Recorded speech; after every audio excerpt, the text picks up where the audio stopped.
ইসরায়েলে অব্যাহত রয়েছে ইরানের মিসাইল হামলা।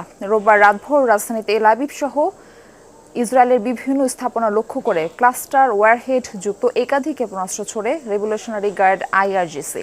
বেশ কয়েকটি মিসাইল প্রতিহত করেছে আকাশ প্রতিরক্ষা ব্যবস্থা। তবে কিছু কিছু স্থানে আঘাত এনেছে এগুলো। পাওয়া গেছে ক্ষয়ক্ষতির তথ্য। মঙ্গলবার পর্যন্ত সকল স্কুল বন্ধ ও 50 জনের বেশি সমাবেশ নিষিদ্ধ করেছে ইসরায়েলি কর্তৃপক্ষ। বাহরাইন, কুয়েত, সৌদি আরব ও সংযুক্ত আরব আমিরাতেও ড্রোন মিসাইল হামলা চালিয়েছে ইরান। ইরাকের ইরবিলে ইসরায়েলি গোয়েন্দা সংস্থা মোসাদের কার্যালয়ে ড্রোন হামলার দাবি করেছে ইরাকি সশস্ত্র বাহিনীগুলো। এদিকে বাগদাদে ইরানপন্থী গোষ্ঠীর পিএমএফ এর হেডকোয়ার্টারে হামলা চালানো হয়েছে।